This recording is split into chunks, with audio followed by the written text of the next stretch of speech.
다음은 고차 시각 겉질에 대한 설명입니다. 이 고차 시각 겉질은 이중 시각 경로에 대한 설명인데요. 이 이중 시각 경로에 대해서는 이 두 사람이 실험한 이중 시각 경로 가설 1에 대한 설명과 두 번째로는 이 사람들에 의해서 실시된 이중 시각 경로 가설 2에 대해서 설명하는 것으로 이 이중 시각 경로를 이해하는 시간으로 갖겠습니다. 먼저 개요 측면에서 고차 겉질은 모든 행동의 필수적인 부분인 공간의 방향성이 기저에 있는 몸감각과, 즉 공간의 방향성이 기저에 있는 몸감각이라고 하는 것은 고유 수용성 감각 또는 몸감각을 이야기하는 겁니다. 그리고 시각 정보의 통합에 관여를 하게 되는 것이고요.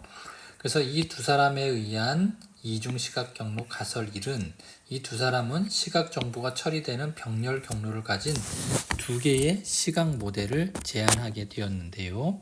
그중 하나는 LNG의 큰 세포층은 어디에서라고 하는 그 정보를 시냅스를 전달하는데 시냅스를 형성하고, 작은 세포층은 무엇을 처리하는가에 대한 시냅스를 형성한다라고 가설을 제시했습니다. 그래서 LNG와 이중 시각 경로에 대해서 설명을 하고 있고요. 그리고 등쪽 시각 겉질로라고 불리는 이들 경로 중에 하나는 뒤 마루 영역에 종지를 하고, 두 번째 경로인 배쪽 시각 경로는 아래 관자의 겉질에서 종료를 한다라고 이렇게 또 가설을 세우고 있습니다. 자, 그러면 우리는 이런 이중 가설에 의해서 어떻게 움직임을 감지하는 것일까요? 큰 세포층의 경로는 중간 관자 옆, 안쪽 상부 관자 옆, 마루 옆의 시각 운동 영역으로 이어지게 되는 거고요. 이것이 하는 기능은 첫 번째 물체의 속도와 이동 방향과 관련이 있고, 두 번째 이 정보는 시각 인식과 안구 운동의 추적 및 공간 내의 몸의 움직임 유도와 관련이 있고, 세 번째로는 전체적인 움직임 또는 시각적 흐름에 관여를 하고 있고, 이것은 자세와 균형 조절의 역할을 수행하고 공간을 통한 개인의 움직임에 관한 정보를 제공하고 있다라고 해서 LNG 큰 세포 경로와 등쪽 경로의 기능에 대해서 설명을 하고 있습니다. 그리고 다음은 아래 관자엽으로 가는 배쪽 경로는 물체 시각의 다양한 물체적 특성에 민감한 개별적인 하위 영역이 포함되었다라고 하는 건데요. 기능을 보면 물체의 윤곽을 분석하는 것을 보여주고, V4의 세포는 색깔과 형태에 반응한다. V4는 여기 있는 게 V4입니다. 그리고 세 번째는 같은 물체가 공간에 어디에 있는지를 인식할 수 있는 거고, 네 번째는 얼굴 또는 손과 같은 특정의 복잡한 입력에만 반응을 하는 그런 기능을 하는 것을 이 배쪽 경로의 기능에 대해서 설명을 하고 있습니다. 자, 그래서 등쪽 경로의 손상과 배쪽 경로의 손상을 통해서 임상적 증거도 마련하고 있는데요. 등쪽 곁질 시각로의 일부인 겉질의 안쪽 관자엽 또 안쪽 상부 관자 영역에 손상이 발생하면 움직임에 대한 인식 불능증이 생기게 된다라고 하는 거고요. 배쪽 겉질 시각로의 영역에 손상이 있는 환자 같은 경우에는 색각의 상실이라든지 그리고 형태를 식별하는 그런 능력을 상실하게 된다라고 하는 거고, 대표적으로 프로소그노시아 안면 실인증이 있겠죠. 그 다음에 이제 이중 시각 가설입니다. 이 이중 시각 가설은 유명한데요. 굿들과 밀러라고 하는 연구자에 의해서 실험이 된 건데요. 그 실험 방법에 대해서는 587페이지에서 얘기를 하겠는데, 여기서는 결과론적인 것만 여기서 확인하고 실험 방법에 대해서는 578페이지를 통해서 보겠습니다. 굿딜과 밀러에 의한 연구는 등쪽 겉질 시각로와 배쪽 겉질 시각로의 다른 기능이 있을지도 모른다는 것을 시사하고 있다.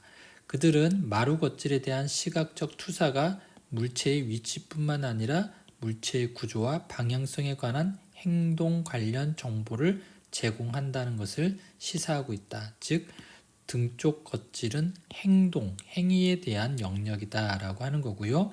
두 번째, 배쪽 관자엽에 대한 투사가 우리들이 의식적인 시각적인 지각 경험을 제공할지도 모른다는 것을 제안해서 배쪽 경로는 물체를 의식적으로 인지하는 이 지각에 대한 기능을 하고 있다라고 이 기능적인 측면을 행동과 지각적인 측면으로 나누어서 주장을 하고 있습니다. 여기서 지각적인 경험이라고 하는 것은 같은 공간에 똑같은 물체가 있더라도 이것과 이것은 다른 것이다 라는 것을 경험적으로 알게 되는 것. 그리고 사람의 얼굴의 표정을 보고 경험적으로 이것이 어떤 의미를 가지고 있는 것을 아는 것을 시각적 지각 경험이라고 이야기를 하고 이 직관적인 경험을 얘기하는 겁니다. 두 번째는 의식적인 차원에서의 기능도 두 가지로 나누어서 살펴볼 수 있다라고 하는 건데요. 두 개의 거칠 경로는 의식에 대한 접속에 관해서도 서로 다르다는 것이 흥미롭다. 그래서 이거 좀 잘못됐는데요. 등 쪽, 배 쪽이 아니고 등 쪽이에요. 그래서 등 쪽 거칠 시각로 병변이 있는 한 환자는 물체의 방향성 또는 크기를 의식적으로 인식하는 일이 없었으나 그녀는 매우 능숙하게 물체를 집어 올릴 수 있었다. 따라서 등 쪽 시스템에 있는 정보는 의식적인 지각에 도달함 없이 처리된다는 것으로 이렇게 가설을 세웠고요. 그 다음에 물체의 지각적 식별에는 투사의 배쪽 거칠 시각로가 주된 역할을 수행하고 한편 등 쪽 거칠 시각로는 이들 물체를 향한 시각적으로 유도된 행동에 필요한 감각 운동을 변환한다. 그래서 배쪽 경로는 결국 의식적인 지각에 의해서 물건을 식별한다. 그래서 의식적인 것이 포함되어 있다라고 이야기를 하고 있습니다.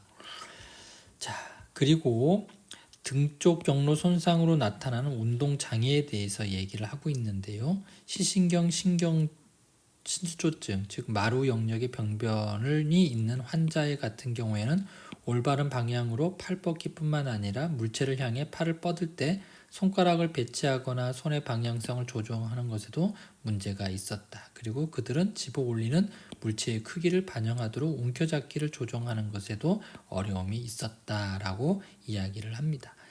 그래서 결론적으로 얘기를 하면 뒤에 설명할 이 586페이지 그리고 7페이지에 걸쳐 있는 이중 시각 가설 굿델과 밀러의 시각 연구 내용들에 대해서 이제 이렇게 정리를 해놨고요.